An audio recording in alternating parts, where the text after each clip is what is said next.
Everyone fears Furi-san. They say Furi-san is terrifying. With her piercing glare and frightening reputation, Furi-san is known as the scariest girl in class. The story begins with a boy named Taira, who is just enrolled in a new high school. Standing outside the imposing school building, he feels a surge of anticipation mixed with anxiety.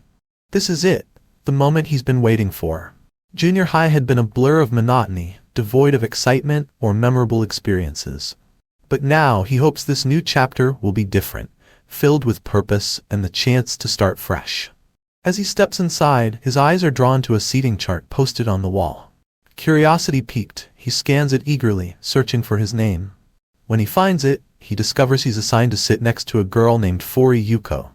His heart races at the thought of interacting with her. He imagines their conversations, laughter, and maybe even a budding friendship. However, when he enters the classroom and spots her, his excitement quickly turns to nerves. Furi stands out with her rough blonde hair and strong features, exuding an intense aura that makes her seem unapproachable. Gathering his courage, he approaches her, greeting her with a shy smile. "Hey, we're sitting together," he says, trying to sound casual. But she only gives him a sharp, unwelcoming glare, leaving him feeling awkward and unsure of himself. He silently takes his seat beside her, trying to compose himself as the class settles. The teacher, Miss Fume, begins the lesson, calling on each student for self-introductions. When Furi's turn arrives, she introduces herself with just her name, Furi Yuko. No further details. The teacher prompts her to add more, but Furi simply shrugs, and Miss Fume lets it go, chiding her mildly for her brevity. Taira watches her, feeling increasingly uneasy about her aloof demeanor. There's an air of mystery and toughness about her that he finds intimidating. Soon his name is called, and he nervously introduces himself, sharing his love for reading and expressing his hope to get along with his classmates. Although he speaks confidently, he feels the weight of Furi's gaze, as though she's scrutinizing him closely. When he notices her clap quietly at the end of his introduction, he wonders if perhaps she has a softer side beneath her harsh exterior. But he quickly dismisses the thought, reminding himself of her earlier response. As the lesson progresses, he realizes he forgot his math book, and frustration bubbles up inside him. He considers asking another student for help, but just then, Furi calls him, causing him to flinch. "Look at my book," she says bluntly, her tone leaving no room for argument. Hesitantly, he tries to explain the situation, but noticing her glare, he agrees to share her book. Miss Fume observes the class attentively, aware of the peculiar tension surrounding Furi, who has garnered quite a reputation among the students. Unfazed by the rumors, Miss Fume is determined not to treat her any differently, even if it means establishing stricter boundaries. As Taira and Furi lean in to study together, their hands accidentally brush against each other. He quickly pulls his hand back, feeling flustered. However, Furi responds by pulling her hand away and resumes reading, her face slightly blushing. Just then, the teacher, Miss Fume, decides to impose a pop quiz and instructs everyone to sit far from their neighbors, signaling her intention to prevent any misconduct. Taira is still reeling from his brief interaction with her as he follows the teacher's orders, moving his desk away. He turns to Furi and thanks her for sharing her textbook earlier, hoping to break the ice. "By the way, I forgot my textbook for the next class," she says casually, glancing at him. "Do you have yours?" Surprised by her sudden interest, Taira fumbles with his words, feeling nervous. Yeah, I do," he stammers. But she dismisses his response nonchalantly, her attention drifting. "What class is next?" she asks. "Classical Japanese," he replies, trying to sound confident. "Great," she comments with disinterest, hinting that she might sleep through it. Taira raises an eyebrow, surprised by her casual attitude. Shouldn't she know what class is next if she doesn't have the book? He wonders. As the class begins, they read silently, but Furi unexpectedly turns to him with a question. "What does the word sakashiki mean?" "It means wise," he explains, feeling slightly pleased to assist her. She then asks about a particular word in the text, curious about its meaning in context. It carries multiple meanings, like dependable, insolent, and others, depending on how it's used, he elaborates. Furi pauses, seemingly intrigued by the notion of a single word holding such diverse interpretations. "That word might suit you as well, depending on how one looks at you," she says, her tone teasing. Hearing this, Taira is taken aback. He's uncertain if she is complimenting him or implying he's insolent, and the ambiguity leaves him feeling slightly self-conscious. As their conversation continues, Fury yawns, remarking that she's still feeling sleepy. "Do you have any advice on staying awake?" she asks, her voice laced with fatigue. Taira thinks about his own methods, mentioning that he likes to keep his mind active by counting things. Meanwhile, Fury closes her eyes and starts counting things she likes. "1 kitten, 2 kittens, 1 Taira, 2 Taira," she murmurs, picturing the things that make her happy. Suddenly snapping back to reality, she opens her eyes with an irritated expression and accuses him of trying to mess with her. "Are you trying to distract me?" she demands, grabbing his tie in an unexpected outburst. Frozen with surprise, Taira is at a loss for words as she releases him and promptly returns to her seat, soon dozing off entirely. As he looks over, he notices her leaning on him in her sleep, and a wave of panic rises within him. The closeness feels overwhelming, and he's uncertain whether he should wake her up or let her rest. His mind races with indecision. Before long, Fury stirs awake and notices a small scrape on her leg. Concerned, Taira asks, "Are you injured?" "It's nothing," she responds nonchalantly. "I got it yesterday."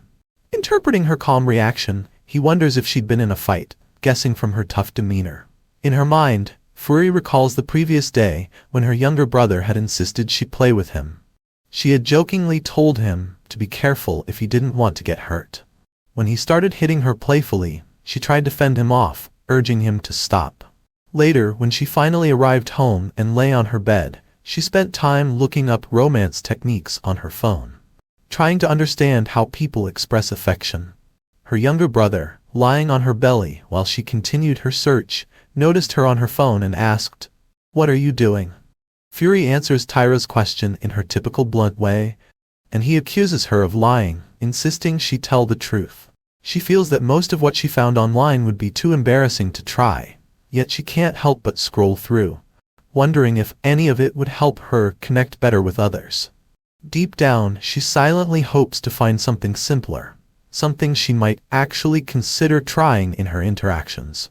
The next day, Taira arrives early and greets her with a cheerful, "Good morning." Fury looks at him with an unusual expression, and he feels a knot of anxiety tighten in his stomach. Unsure of her mood, he offers her an apology, assuming she may be angry with him for some reason. Avoiding eye contact, he questions himself, uncertain if a compliment might improve the situation, or if direct attention would only make her seem more intimidating.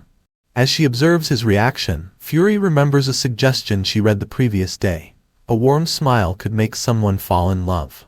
Feeling oddly pleased with her attempts, she gives him a small smile, which catches Taira off guard. Reflecting on her quiet day, Fury returns home, and her siblings immediately greet her as she walks through the door. She affectionately hugs them, asking how they are and if their mother is home. Her younger brother, sensing her unusual mood, asks if something good happened that day. She smiles and answers that it was a good day, then heads to the kitchen to make hot cakes for them, feeling the warmth of home and her small efforts to connect. Meanwhile, Taira is panicking, wondering if Fury hates him. His classmates mention that she had often been absent during junior high, and this small detail stirs an unexpected feeling of relief in him. If she continues to be absent, he thinks, I could at least relax a little. But over the next few days, her continuous presence proves unpredictable. He finds himself puzzling over her erratic demeanor, wondering if there's a reason behind it. Their homeroom teacher announces the need to select class committee members, adding that they will all need to contribute. She encourages the students to get it over with quickly. Taira, hoping to avoid any complicated roles, thinks he'd be content with a position that wouldn't require much interaction.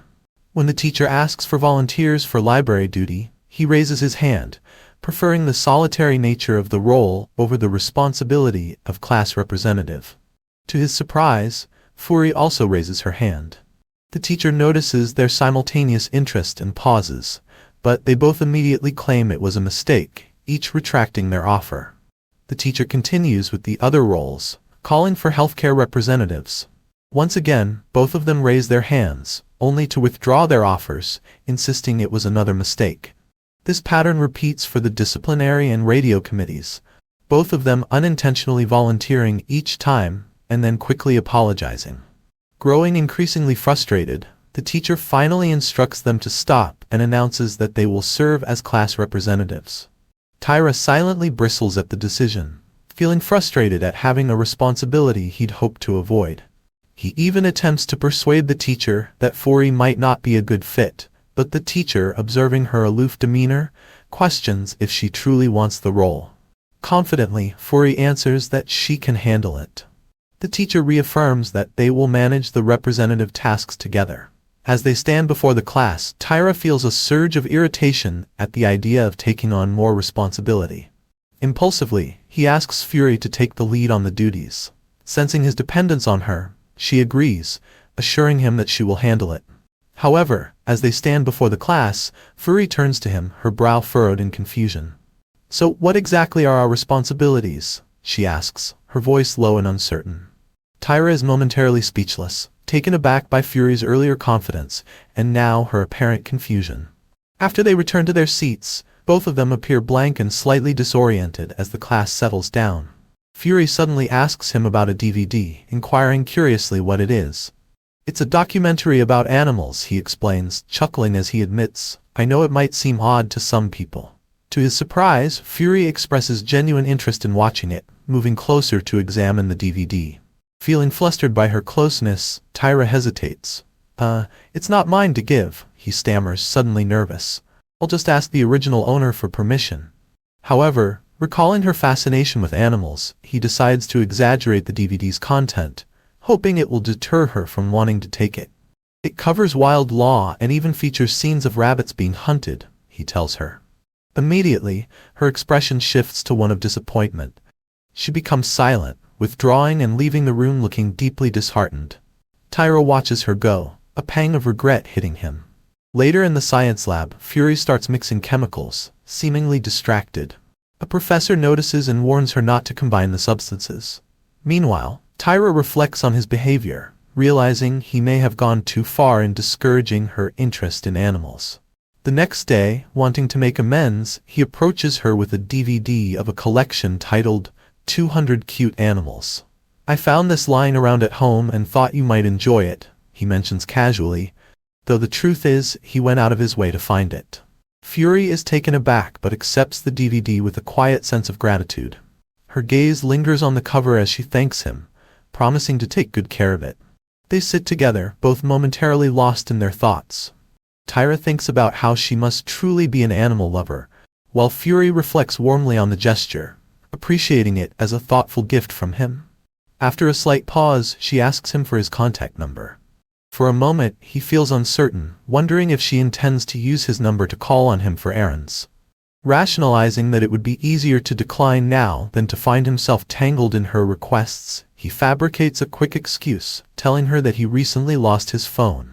Furi nods, unfazed, and writes down her own number and email on a slip of paper. "Just reach out when you find it again," she suggests. Taira stares at her note, feeling both surprised and somewhat guilty. It dawns on him that he had been the one who first resisted sharing contact details, while she had so openly offered hers. A pang of guilt strikes him, weighing heavily as he replays his fabricated response in his mind. The guilt eventually drives him to reconsider his initial reaction. Later, he approaches her again, saying he found his phone and asking if she still wants his contact information. Her expression shifts to a wide-eyed stare, and she falls silent, seemingly processing his change of heart. Her hesitation makes him second-guess himself, and he wonders if he's misunderstood her intention or if he might have hurt her feelings. As she sits lost in thought, he interprets her silence as irritation. Shortly afterward, while stepping out for a moment, he unexpectedly receives an email notification. It's from her. His curiosity piqued, he opens the message to find only 2 words. "Turn around."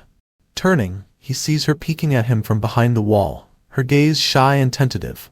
"Do you need anything?" he asks, trying to keep his tone light. "Nothing," she quickly replies, avoiding his eyes. Her unexpected message and subtle approach linger in his thoughts. At home that evening, Taira contemplates whether he should send her a follow-up message. While part of him feels it would be polite to acknowledge her gesture, he hesitates, unsure if it would come across as intrusive. Meanwhile, soaking in the bathtub, Furi is lost in her own thoughts, feeling hopeful and wondering if she might soon see a message from Taira. Later that night, as he drifts off to sleep, the idea of messaging her still remains in the back of his mind, but he ultimately decides against it, concerned about disturbing her. Across town, Fori lies awake, phone in hand, glancing occasionally at the screen in anticipation. When no message comes, she finally closes her eyes, but a sense of restlessness keeps her awake. The next day, she arrives at school looking tired, her eyes shadowed by lack of sleep. Half asleep, she mumbles incoherently, questioning Tyra's silence. He notices her unusually sluggish behavior and, curious, asks if he's done something wrong. Angrily, she answers, no, further confusing him. The scene shifts to an encounter involving Fori, who is seen interacting with two individuals. One of them is bowing respectfully in front of her with folded hands, while the other looks disheveled, clearly having been struck by her. Observing from a distance, Tyra is filled with unease, interpreting the scene through a lens of suspicion and fear. Although he attempts to rationalize her actions, he finds it difficult to ignore the unsettling impression that she might indeed be a dangerous person, even suspecting she might be extorting money. What he doesn't realize, however, is that she is in the process of helping someone whose purse was stolen. She has apprehended the thief, and the bowing individual is merely expressing gratitude for her intervention. Later, the setting shifts to the school kitchen, where students are gathered for a cooking lesson. Their head cook announces that they will be making curry and encourages teamwork among the group members. Tyra realizes with a mix of anticipation and apprehension that he and Fury have been paired together. When it's time to start, she mentions it's a pain and sits down, leaving the initial preparations to her group. His friends urge him to address her and suggest he ask her for help, but he quickly clarifies that they are not friends and merely sit next to each other. However, when his friends insist, pointing out that they could all get into trouble as she remains idle, he reluctantly approaches her, asking if she might lend a hand. To his relief, she agrees and begins helping with the task. As they settle into their roles, Tyra compliments a fellow classmate's potato peeling skills, to which the girl smiles and humbly replies that it's nothing out of the ordinary. Observing them both, Fury picks up a knife, lost in thought, while Tyra, wishing to improve his own culinary skills, accidentally refers to peeled potatoes as boiled eggs, eliciting chuckles from the group. One classmate gently corrects her, and the lighthearted atmosphere helps ease the tension. Meanwhile, Tyra is busy chopping vegetables, but his uneven cuts contrast sharply with Furi's smooth, methodical peeling. A friend jokingly remarks that modern men who cannot cook are less popular, a comment that unsettles him, striking a sensitive chord. When the curry is prepared, Furi's friends gather around, admiring the aroma and appearance. Although Tyra worries about whether it will turn out well, he awkwardly apologizes to her for his poorly chopped vegetables. The scene then shifts back to the classroom where a couple is openly flirting. Tyra, visibly irritated, mentally criticizes them for turning the classroom into a romantic playground. He notices that Fury is watching the couple too, but then she shifts her gaze to him, making him feel scrutinized. His discomfort grows, and he wonders if she wants to speak to him. Abruptly, he thinks she wants him to get some bread, and briskly heads to the school store, his frustration palpable. Surprised by his sudden outburst, Fury hesitates for a moment before following him out of the room. At the school store, he questions her reason for accompanying him, but before he gets an answer, two would-be thieves attempt to grab her wallet. Fury's fierce gaze and bold questioning catch the thieves off guard, prompting them to back off and quickly retreat. Tyra, witnessing this, feels frightened, putting on an innocent face as he processes what just happened. As Tyra apologizes, assuming he must have done something wrong, the school bell rings, signaling the start of their next class. Physical education. "We should head back for class," he remarks, momentarily disappointed when he suggests postponing their purchase of bread, as Fury had hoped to feed it to him. They arrive at the PE class, where the teacher informs the students that today's activities will involve basketball for the boys and volleyball for the girls. Tyra finds himself glancing briefly at Fury, his gaze inadvertently falling on her athletic form. Embarrassed, he chastises himself for looking and tries to focus on the task at hand. During the game, however, he struggles with coordination and movement, fumbling as he tries to keep up with the rest of the class. Fury, watching him from a distance, notices his awkwardness and wants to intervene to help him. He feels self-conscious under her gaze, internally cringing at his clumsy attempts. Eventually, she focuses on her game and swiftly scores a goal, her movements fluid and confident. Observing her effortless skill, Tyra is surprised and awed. She even shields him from an incoming ball, leaving him both relieved and appreciative. Afterward, she checks to make sure he hasn't hurt himself. "Are you okay?" she asks, her brow furrowed with concern. "Yeah, I'm fine," he replies, still a bit dazed by her athletic prowess. "You're really good at volleyball. Have you played before?" Fury shrugs, a modest smile on her face. "I enjoy sports as a hobby, but it's just one of my interests, not a practice talent." Feeling somewhat sheepish, Tyra admits, "I'm not very athletic. I probably lived quite a bit inept in comparison." She reassures him, reminding him that not everyone excels at everything. "It's okay," she says, her tone warm. "I have my weaknesses too. While I'm comfortable with sports, academics are a struggle for me." Her honesty and support ease his embarrassment, making him realize that even someone with her natural poise has challenges. "Thanks for that," he says, feeling a newfound respect for her balanced outlook. As they head back to the classroom, the teacher's attention gradually focuses on Fury, who appears to be taking notes with unusual enthusiasm. Suspicious, the teacher assumes she must be playing around on her phone rather than studying diligently. Approaching her desk, the teacher peeks at her notebook, prepared to scold her, but instead sees something unexpected. She is meticulously writing her own name alongside Tyra's on an eraser. Concerned by this unusual behavior, the teacher leaves her without a word, a hint of worry clouding her face. Later, the homeroom teacher reminds Fury that she's the only student who hasn't submitted her club application. He apologetically mentions that joining a club is mandatory and asks about her interest in extracurriculars. Fury feels overwhelmed by her responsibilities at home, particularly with her siblings. Tyra watches this exchange, observing her reluctance.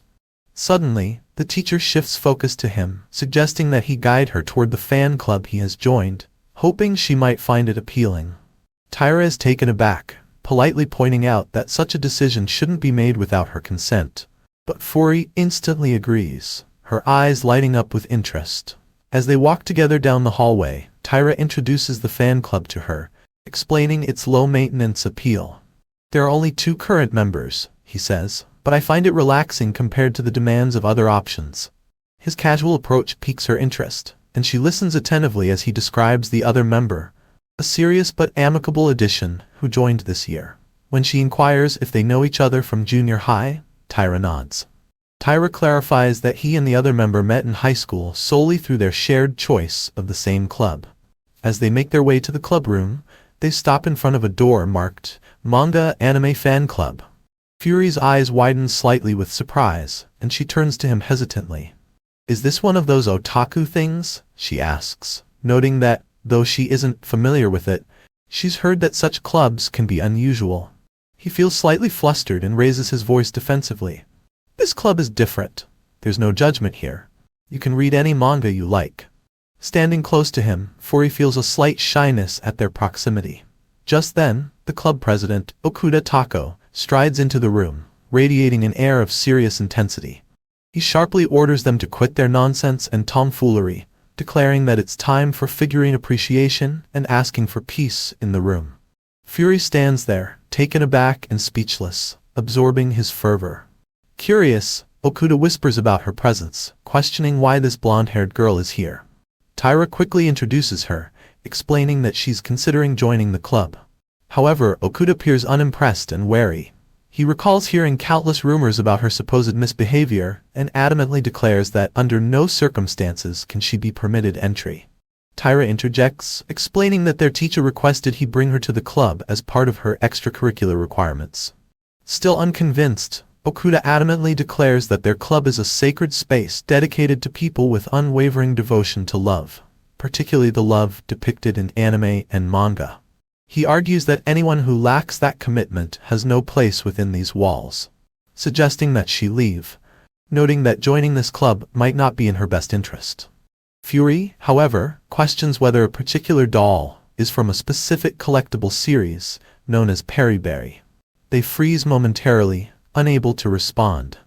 She gazes curiously at the detailed figurines lined up on a shelf nearby. When Okuda asks if she's familiar with this particular anime series, she casually mentions that her younger sister is a fan and that they watch it together often.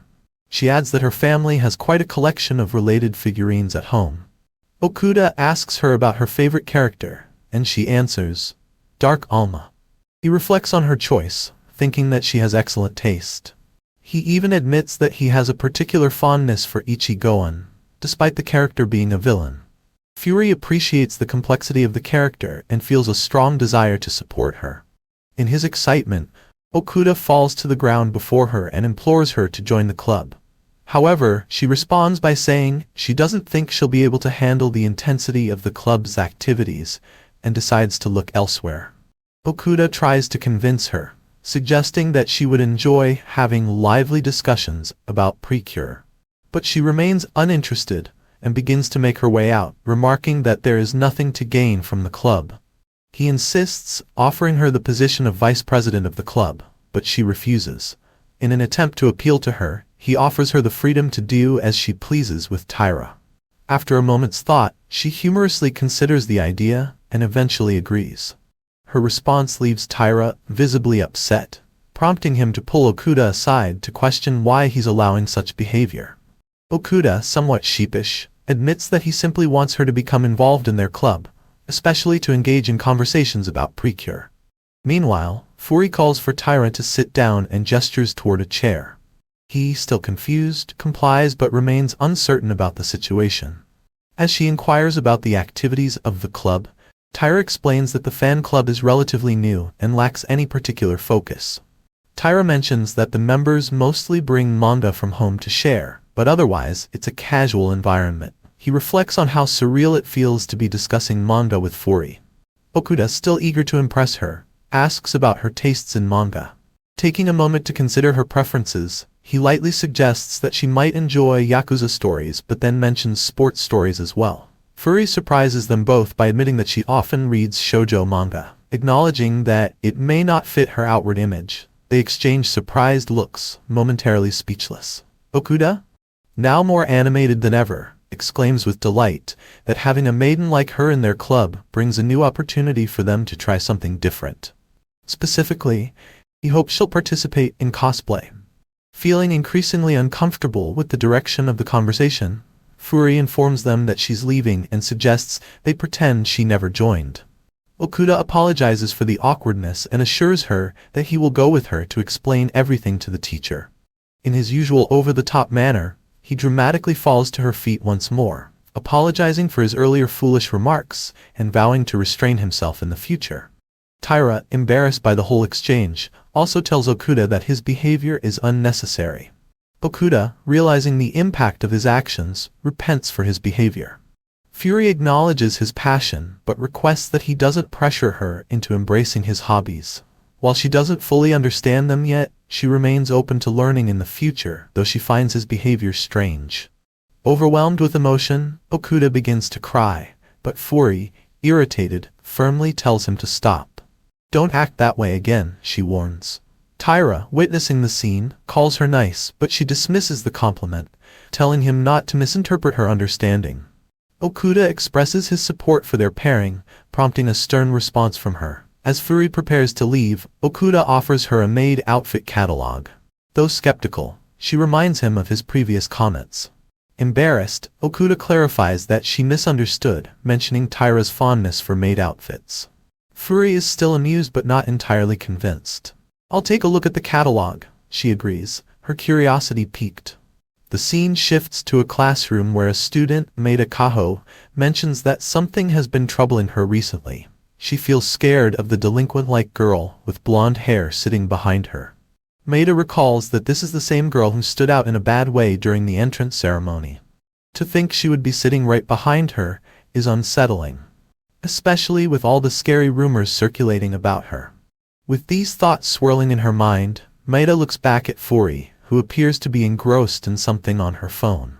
Maida wonders what she is looking at, and how frightening it might be. Her gaze shifts to Tyra, who is usually nervous and anxious.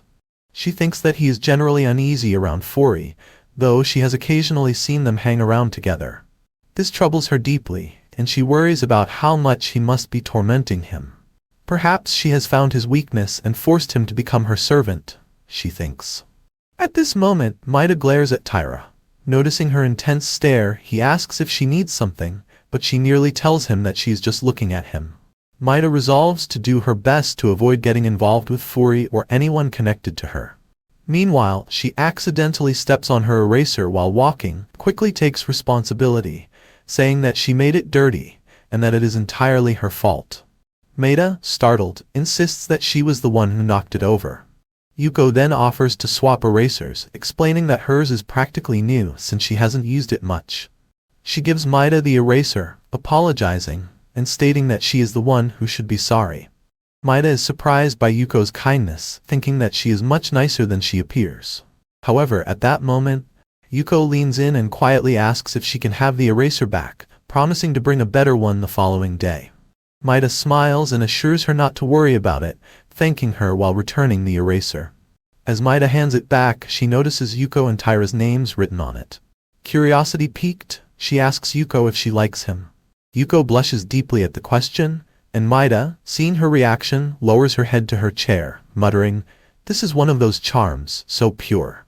Noticing Maida's reaction, Yuko asks her if she likes Taira. However, Maida clarifies that she does not like him, telling Yuko that she will cheer her on and saying that if she works hard she can do anything. Suddenly, Maida becomes very emotional and starts crying. Yuko, concerned, asks if she has done something wrong. Maida explains that when she gets worked up, her tears never stop.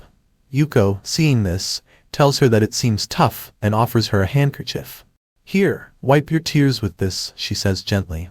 Yuko then suggests that Maida might be tired and advises her to rest, telling her there's no need to be formal with her and asking her to call her by her first name. Surprised, Maida asks if she is sure, adding that it's okay if she doesn't feel comfortable. Yuko smiles and assures her that it's fine. "Okay, Yuko," Maida says, testing the name on her tongue. Seeing Yuko's pleased reaction, she feels overwhelmed by the warmth of their budding friendship. The next day, Maida returns to class and tells Yuko that she is feeling better. Yuko asks if she is truly okay, and Maida replies with a grateful smile. She thinks that while Yuko may seem a bit intimidating at first, she is actually a good person. Maida feels certain of this and hopes that one day Taira understands how good Yuko really is. Observing the interaction, Taira notes how quickly they became friendly and wonders if both of them are delinquent friends. The scene shifts outside, where it is raining heavily. Taira realizes that he has forgotten his umbrella and comments on the weather.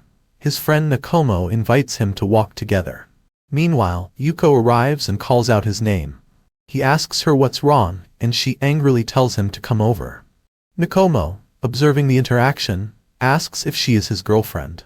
Taira, confused, tells him that it is clear from just looking at her that she is someone he cannot oppose. Nakomo, feeling very uncomfortable, decides to never share his umbrella with Taira again. As they walk together, an awkward silence falls between them. After a while, Taira offers to hold the umbrella, explaining that she is the one who allowed him to stay under it. Yuko becomes angry and insists that it is unnecessary, startling him. Hesitantly, she adds that she is taller than him, and that the umbrella is hers. Embarrassed, Taira apologizes, wondering if he said something wrong. He feels like he has probably made the atmosphere even more awkward. At the same time, Yuko notices that his hand has brushed against hers. Surprised, he wonders why she is making such an effort to walk him home. He feels grateful to her but also finds her frightening. The entire situation feels awkward and uncomfortable to him. As they continue walking, he decides to walk as far as he can from her, but notices that she is getting wet from the side. He moves closer to her. When they reach his house, he tells her to wait a moment, offering her a towel and explaining that she got wet because of him. "It's not necessary," she replies, but he insists, feeling guilty. "Thank you for helping me a lot already." Before leaving, she smiles suspiciously as she glances at his house. He is shocked, wondering if she has remembered its location. He becomes even more frightened, thinking that she is scary. The next day, Yuko arrives late to class. The teacher observes her tardiness and mentions that she seems to be late again. Meanwhile, Yuko has woken up late and her brother is frantically yelling, wondering where his lunch is. In the classroom, the teacher notices Yuko's absence and inquires about her whereabouts. Taira responds, explaining that she left early that day. Shortly after, Yuko arrives to pick up her brother, who has a fever at school. She sits at her desk and lowers her head, looking exhausted. Taira notices her tired appearance and wonders if she fought through the day despite feeling unwell. The next day in class, Yuko is engaging in conversation with some classmates when Taira approaches them and greets her with a polite, "Good morning." He is wearing glasses, and she becomes confused, asking who he is. He explains that he is Taira, and that he's wearing glasses due to his weak eyesight. During class, Yuko continues to observe him closely. He admits that he usually wears contact lenses, but is currently out of them. Her gaze feels especially intense to him, and he wonders why she seems to be staring more than usual. Speculating that she might be particularly interested in glasses, he attempts to ease the tension by offering to let her try on his glasses. She quickly protests, stating that it would be far too embarrassing, causing him to become startled and apologize for his suggestion. Then, she asks him how well he can see without glasses, to which he confesses that he cannot see anything clearly without them. Everything appears blurry. Realizing this means he cannot even see her face properly at the moment, she feels a mix of concern and curiosity. Just then, the teacher's voice interrupts their conversation, commenting that they have exchanged enough passionate gazes, startling them both. The scene shifts to a table, where Yuko and Okuda are sitting together. Okuda comments that Taira's glasses look really good, to which Yuko responds that she does not have any particular interest in glasses, nor does she think Okuda's usual appearance is bad. She simply cannot quite explain her feelings. Okuda teases her, trying to clarify her thoughts. Just as he is explaining, he walks into the room. Yuko looks at him and mentions that his glasses are gap moi, a term she learned from Okuda. He, noticing this, tells Okuda to stop teaching her strange words in class. The teacher approaches Yuko and informs her that she will need to retake the exams she failed. She asks to be excused from further responsibilities, but the teacher denies this, commenting that it would be beneficial if someone could assist her with her studies. Irritated, Taira glances at the teacher, thinking to himself that their homeroom teacher, Yoshino-sensei, seems intent on getting them to grow closer for some unknown reason. The teacher mentions the class representative, who consistently earns top grades and receives constant praise from the teachers. He looks at Taira and compliments him on his efforts, calling him Mr. Class Representative, which makes Taira blush slightly. After a brief moment, he agrees to help Yuko, reminding himself that as the class representative, he should fulfill his duties. Later, they meet in the classroom, where Yuko apologizes to him for making him stay late. He reassures her, telling her not to worry as he at least has the opportunity to review. He begins by instructing her to try solving some problems, and she works diligently on them. As she solves the questions, he cannot help but watch her in amazement, reflecting that he has never had the chance to focus on her in such a way before. While working through the problems, she expresses her frustration when she cannot understand one of the questions, startling him. Later, she passes the test and is delighted with her success, expressing surprise at her own progress. Taira, equally surprised, congratulates her on passing. "You did great," he says, genuinely happy for her. "Thank you," she beams, proud of her accomplishment. However, Taira notices something on the back of Yuko's paper and points it out. He flips the paper and sees that it's a drawing of a cat. "It's cute," he comments. Yuko becomes embarrassed, quickly snatching the paper from his hands and scolding him for his comment, wondering if this was the reason for his earlier remarks. The scene shifts back to the classroom, where they sit in their respective seats. Yuko looks at Taira, contemplating how she can properly thank him for his help. However, she is unsure what kind of gift or gesture might be appropriate. At that moment, his friend comes over and gives Taira a snack, claiming that he didn't like the flavor and encouraging him to keep it. After his friend leaves, Yuko thanks him for the snack idea and immediately heads to the supermarket, determined to buy a full set of snacks to give to Taira as a token of her gratitude. The shopkeeper notices that she has been contemplating for the past 20 minutes. Weathered by the entire set, she finally decides to purchase it and places it in her bag. In the classroom, Yuko feels increasingly nervous about how to give the gift to Taira. As the moment to hand it over approaches, she grows tense, unsure of what to say. She struggles with her thoughts, wondering if merely saying thanks feels too awkward. Flustered, she glances at Tyra from a distance and notices that he seems to be in a particularly good mood today. At that moment, she calls his name, startling him. He quickly begins apologizing, but she interrupts him, telling him that she has brought a small gift for him. Bowing her head, she hands him the snacks. Surprised, he asks if it is really for him. She explains that she heard he liked them and wants to thank him for helping her with her studies. Tyra expresses his gratitude, telling her that he's truly happy to receive the gift. Yuko smiles, feeling relieved and glad that he appreciates it. He then tells her that if she ever needs help again, she should feel free to ask him. The next day, the two friends are eating together, when Maeda advises Yuko to try smiling more often, believing that a smile would make her look cuter. Tyra would probably appreciate it if you smiled more often, she suggests. After hearing this, Yuko gives a strange, forced smile. Observing this, Maeda pauses for a moment, pondering whether forcing a smile might be difficult. She decides that they should practice smiling together. Sitting on a bench, they try to smile in a way that feels natural.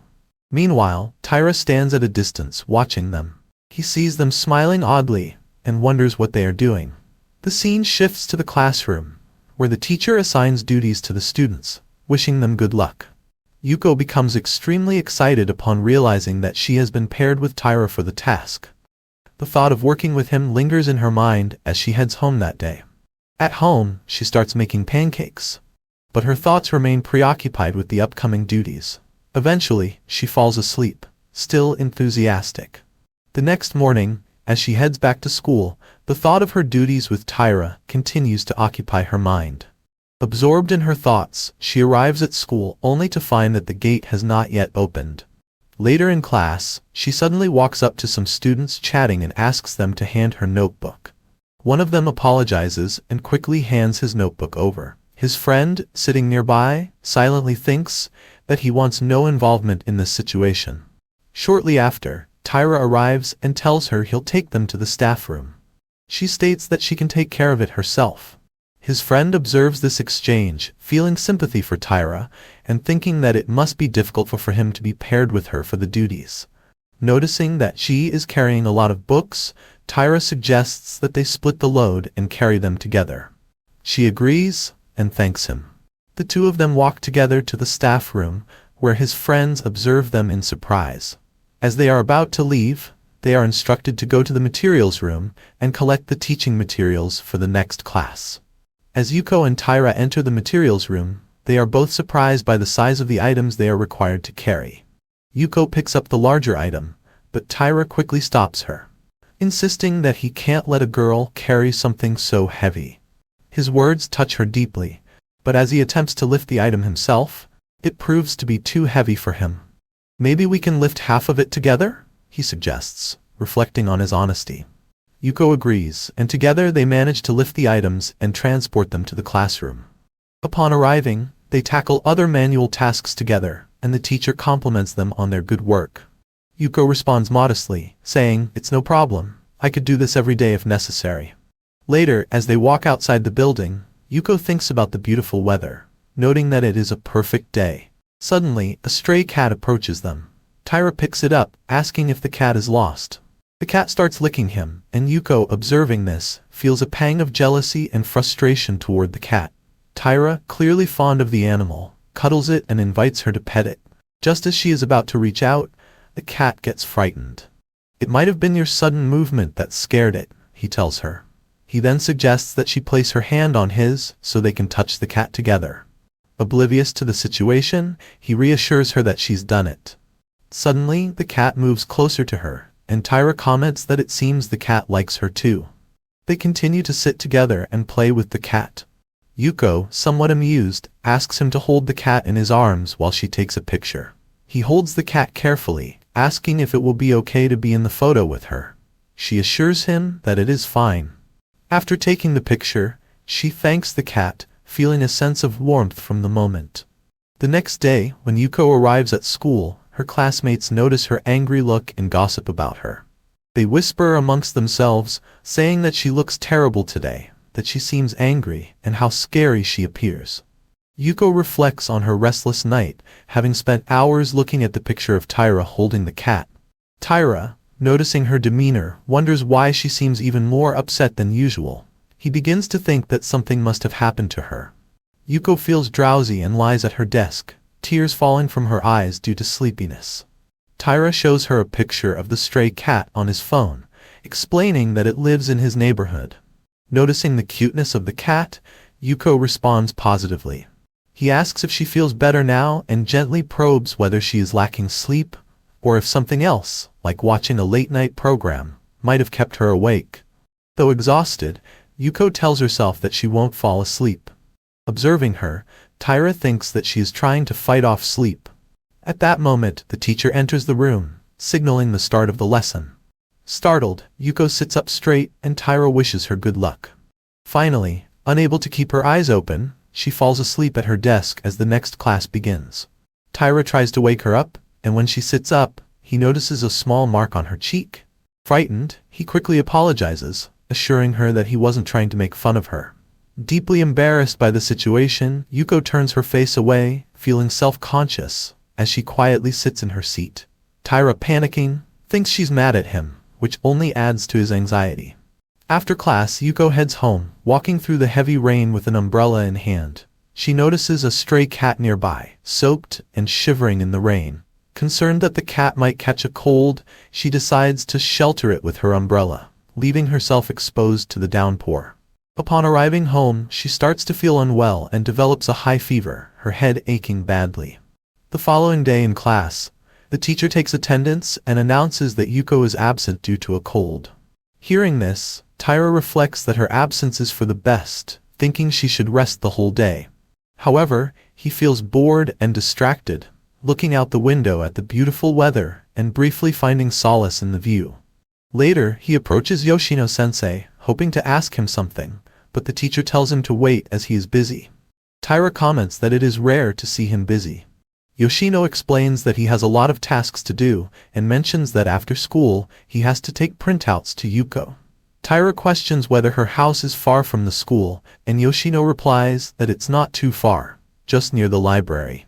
Taira realizes that the location is in the exact opposite direction of his own house.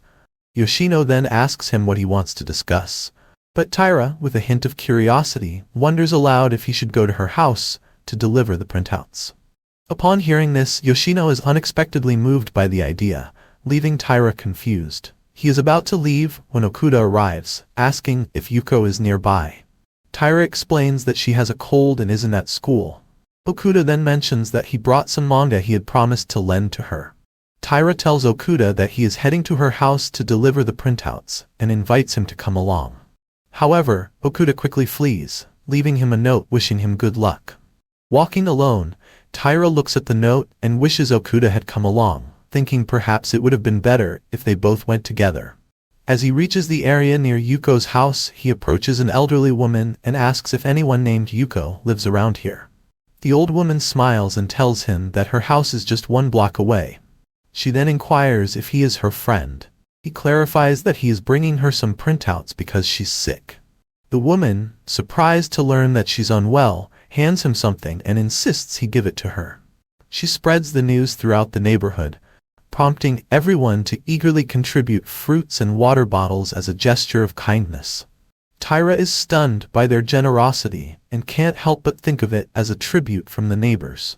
He continues his search for her house and eventually finds himself in front of it. Meanwhile, Yuko is lying in bed, gazing at the picture of Taira holding the cat on her phone and wishing she could see him again. She considers going to school but hears noise from outside and decides to check. As she exits, she notices Taira and reacts with surprise, asking why he is there. He explains that he brought the printouts from class and some other items she had requested. He also mentions how fortunate it was that her brother had been nearby to help him find her house. Yuko realizes that at least now she has a chance to see him. Noticing her attire, she tells him to wait and steps away for an instant.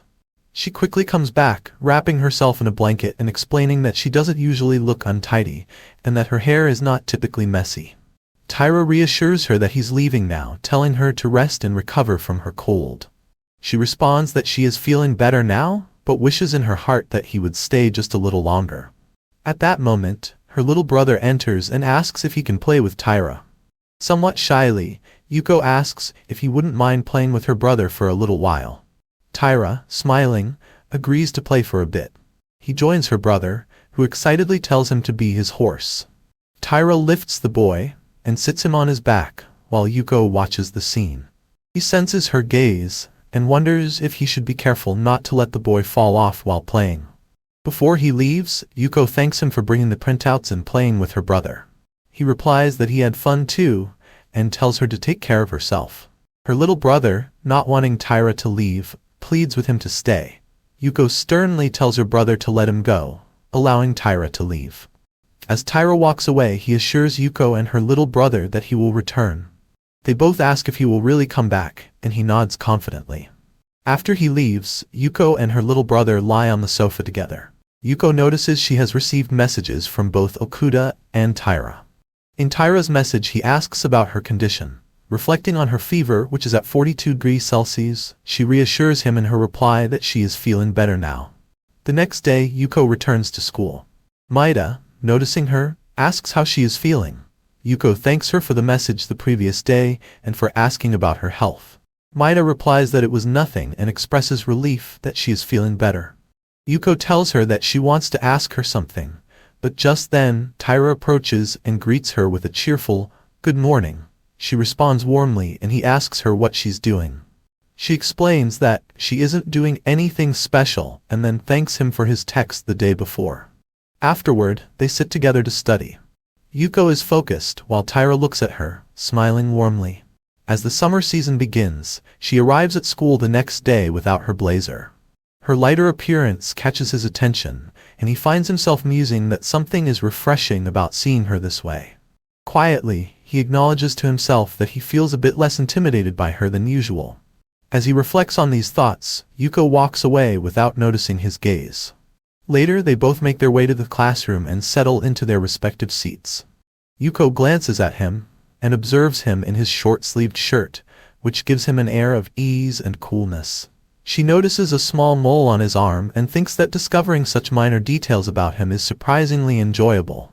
Her expression softens, her eyes filled with quiet fondness. Unaware of her thoughts, Taira continues his conversation with a friend. However, his friend suddenly comments on how intently Yuko seems to be staring at him. He asks if he might have done something to provoke such focused attention. Hearing this, Taira becomes visibly startled. As the day progresses, the summer heat intensifies, and the classroom grows uncomfortably warm. Yuko softly mutters that she feels as though she's melting from the heat. Her friend Maida, sitting nearby, smiles and declares that she has a solution to beat the heat. She takes out a small handheld fan and begins fanning Yuko, directing a steady stream of cool air toward her. The refreshing breeze brings Yuko a sense of immediate relief, and she thanks Maida for her thoughtfulness. Wanting to return the favor, Yuko offers to fan Maida. Maida suggests they take turns every 10 seconds. As Yuko fans her, a faint, pleasant fragrance reaches Taira, catching him off guard. Meanwhile, he begins to feel the oppressive heat as well, and comments aloud about how unbearably hot it is, catching Yuko's attention. Without hesitation, she redirects the fan toward him, offering to cool him off. He expresses his gratitude, though he can't help but feel somewhat self-conscious as she fans him with noticeable intensity. As he watches her focused expression, he wonders briefly if he might be sweating a lot due to the heat, and if he is giving off an unpleasant smell. Even her usual stern demeanor seems to soften, and feeling embarrassed by the situation, he apologizes. However, Yuko dismisses his concerns with a calm and reassuring demeanor, indicating that he doesn't need to mention such things. The next day, Yuko arrives in class with a bandage over one eye, drawing curious whispers about a possible fight. Maida, concerned, asks what happened. Yuko reassures her that it's just a minor wound, though Maida remains unconvinced, sensing her discomfort. Privately, Yuko reflects on how seeing Taira with one eye feels more challenging, and she wishes she could explain the situation better. The bandage stays on for 3 days, during which time a new club inspector, Showa Fume, is tasked with evaluating their group. Nervous and overwhelmed by the responsibility, she confesses her apprehension about the role, feeling unprepared. Another teacher reassures her, explaining that their club is small, and the inspection is more of a formality than a rigorous evaluation. Somewhat relieved, Showa admits that she is curious about the dynamics of the club and its members, hoping it is not just a group of individuals pretending to share interests. Upon meeting the members, she nervously introduces herself and begins her inspection. She asks Yuko if her love for manga motivated her to join the club. Yuko responds that she enjoys it as much as anyone else, but as she glances at Taira, she critically adds that there is another reason for her decision. Shua picks up on her implication and becomes visibly flustered.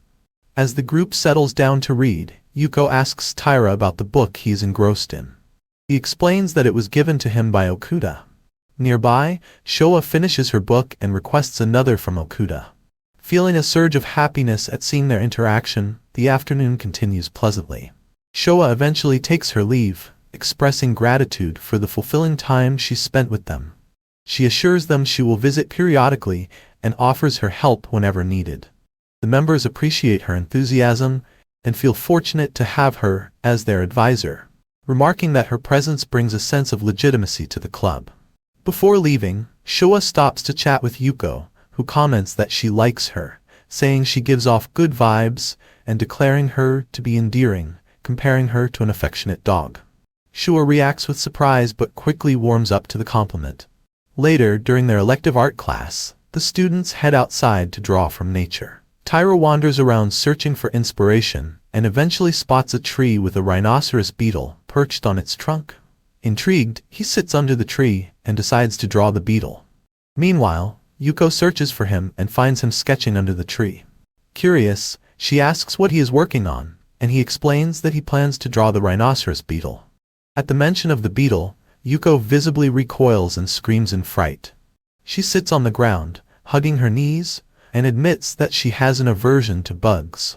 She shares a childhood memory of a cicada flying into her house and causing chaos, a traumatic experience she has never forgotten.